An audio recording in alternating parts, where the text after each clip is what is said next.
Bienvenidos al tema 4 llamado Análisis Dimensional, perteneciente a la materia Mecánica de Fluidos 1. Las magnitudes físicas y la homogeneidad dimensional. Toda variable puede expresarse en función de varias magnitudes fundamentales, como lo son masa, longitud y tiempo, o fuerza, longitud y tiempo. Al mismo tiempo, todo fenómeno físico puede expresarse en función de varias variables. Tenemos el teorema de Pi o de Cauchy-Buckingham, que es lo que vamos a desarrollar en esta primera parte del tema 4. Tenemos un fenómeno físico que consta de n variables y m dimensiones o magnitudes físicas. Si nosotros aplicamos el teorema de Pi, vamos a obtener una relación física formada por n menos m números adimensionales. Estos números adimensionales son llamados también números pi. Acá podemos observar la primera etapa de la aplicación de este teorema, donde tenemos un fenómeno expresado en función de sus variables. Vamos a determinar la cantidad de magnitudes fundamentales presentes en este fenómeno, que serían masa, longitud y tiempo. Vamos a obtener la cantidad de números pi que se van a conseguir al aplicar el teorema. Y esto se hace por la diferencia de n, que es el número de variables presentes en el fenómeno, menos m, que es la cantidad de magnitudes físicas presentes. Luego vamos a obtener una relación funcional que va a depender de los números pi. Por ejemplo, acá tenemos la profundidad de socavación, donde estamos expresándola en función de otras variables como son la profundidad, la velocidad, los diámetros, pendiente, gravedad, viscosidad, densidad. La cantidad de variables involucradas son 10 y entre todas esas variables vamos a tener las tres magnitudes fundamentales presentes, que son masa, longitud y tiempo.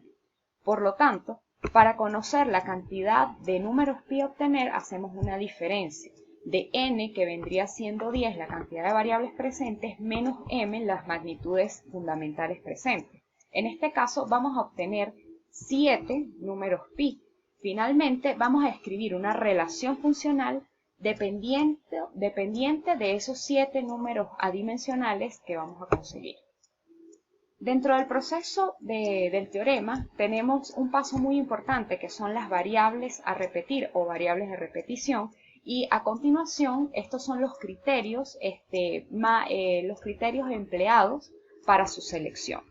El número de variables a repetir debe ser igual al número de dimensiones físicas, es decir, la cantidad de variables a repetir va a ser igual a n.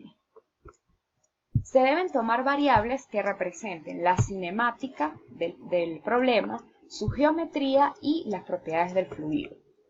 La variable dependiente no debe tomarse como una variable a repetir, es decir, en el caso de la profundidad de socavación, esta no debe tomarse como una variable a repetir. Entre ellas deben intervenir todas las dimensiones del problema, es decir, entre ellas tres debe estar presente masa, longitud y tiempo. Y no debe tomarse como variable a repetir las variables que tengan la misma dimensión, por decir algo, seleccionar un diámetro y una profundidad o dos velocidades. Entre las etapas para la aplicación del teorema, pues primero debemos elegir las variables que van a intervenir al fenómeno, y para ello pues se necesita conocer a fondo dicho fenómeno. Luego se debe escribir la relación funcional como se presenta. Luego se deben elegir las variables de repetición en función de los criterios que ya se comentaron. Y, por ejemplo, para este caso nosotros estamos seleccionando la velocidad que representa la cinemática, el diámetro que representa la geometría y la densidad que representa la propiedad del fluido. Luego se escriben los parámetros pi en función de los parámetros desconocidos. Obsérvese, por ejemplo, la ecuación de pi sub 1. Allí tenemos expresado en función de las tres variables a repetir y de la primera de las variables que, digamos, nos sobraron.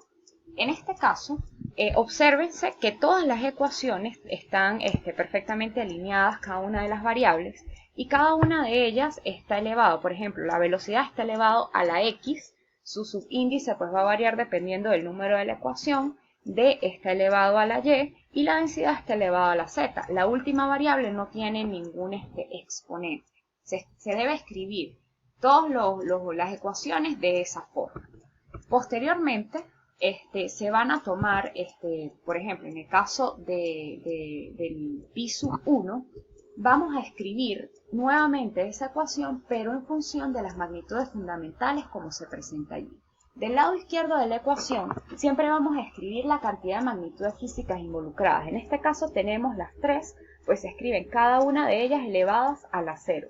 Y del lado derecho de la ecuación se va a escribir cada una de las variables en función de sus magnitudes fundamentales en forma lineal. Por ejemplo, la velocidad sabemos que es una longitud entre un tiempo. Entonces el tiempo se llevará como tiempo a la menos 1 para que quede lineal, elevado al exponente correspondiente. Aquí tenemos el ejemplo de la ecuación 2. Y luego acá tenemos que debemos escribir ecuaciones utilizando los exponentes. Por ejemplo, en el caso de la ecuación de pi sub 1, nosotros para la masa tenemos un exponente 0. Me voy a la ecuación y chequeo en qué variables aparece la masa. Entonces, si la masa aparece solamente donde está la densidad, voy a ver qué exponente tiene. Entonces, la masa está elevada a la Z1. Entonces, vamos a tener que 0 va a ser igual a Z1. Lo mismo ocurre para el caso de la longitud. Del lado izquierdo la longitud está elevada a la 0. Busco dónde aparece la longitud y elevada a quién. Entonces, por ejemplo, aparece en la velocidad, en el diámetro y en la densidad y en la última variable. Entonces aparecen todas. Escribo la ecuación en función de los exponentes. Por ejemplo, en el caso de la densidad, que tenemos una longitud a la menos 3, pues entonces multiplicamos las potencias y nos quedaría que sería menos 3z1 como aparece reflejado en la ecuación. Planteo la que queda, que es la del tiempo, busco dónde está el tiempo, está en la variable de la velocidad. El tiempo está a la menos 1, entonces del lado izquierdo el tiempo va a ser 0 igual a menos x1. Con esto yo obtengo un sistema de ecuaciones, lo resuelvo, le obtengo el valor de cada una de esas variables y lo sustituyo nuevamente en la ecuación que yo tenía del número pi, es decir, sustituyo los exponentes. Entonces, posteriormente, pues reescribo mi ecuación y si ustedes observan, pues tenemos una profundidad entre un diámetro. Veámoslo en función de las magnitudes. Esas son longitudes, una longitud sobre otra longitud se cancela y obtengo justamente lo que estoy buscando, que es un número adimensional. Aquí vamos a ver algunas observaciones importantes que nos pueden simplificar este proceso. Por ejemplo, si dos variables cualquiera tienen la misma dimensión, su relación es automáticamente un parámetro adimensional, como en el caso de la profundidad sobre el diámetro, del diámetro 50 sobre el diámetro. Entonces, tenemos otra conclusión. Si una variable fija es adimensional, automáticamente será un parámetro adimensional por sí solo. Fíjense en la ecuación de pi 4. Allí tenemos que esta trabaja con la pendiente. La pendiente, pues vemos al final, tenemos un guioncito, eso indica que no tiene dimensión. Y cuando nosotros aplicamos todo el proceso, fíjense que todos los exponentes dan 0, que me queda multiplicando a la pendiente. Todo número elevado a la 0 es 1, entonces el número pi 4 viene siendo directamente la pendiente porque ella ya como tal es una variable adimensional. Luego, podemos concluir que cualquier término pi puede ser reemplazado por la potencia o multiplicador de ese término. Fíjense, en este caso, el número pi 5 tenemos gravedad por diámetro sobre b cuadrado. Si nosotros le aplicamos la raíz a ese número pi, estamos obteniendo ¿a quién? Estamos obteniendo al número de Freud, que es la velocidad sobre la raíz de g por y.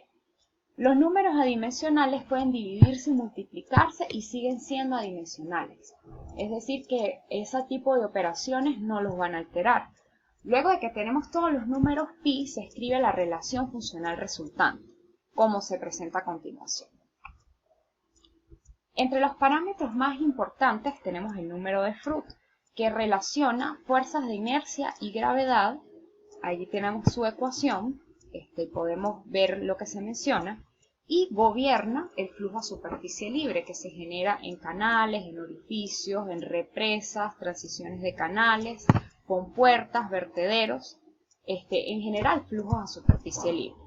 Luego tenemos el número de Reynolds, que relaciona las fuerzas viscosas con las fuerzas inerciales, es utilizado en problemas de tuberías y caracteriza el flujo en laminar o turbulento. Tenemos allí su ecuación. Tenemos el número de Weber, que está relacionado con la formación de burbujas, gotas, capilaridad, cavitación. El número de Mach se emplea en problemas de flujo a altas velocidades. El número de Euler se emplea en problemas de presión y cuando se requiere determinar fuerzas de arrastre.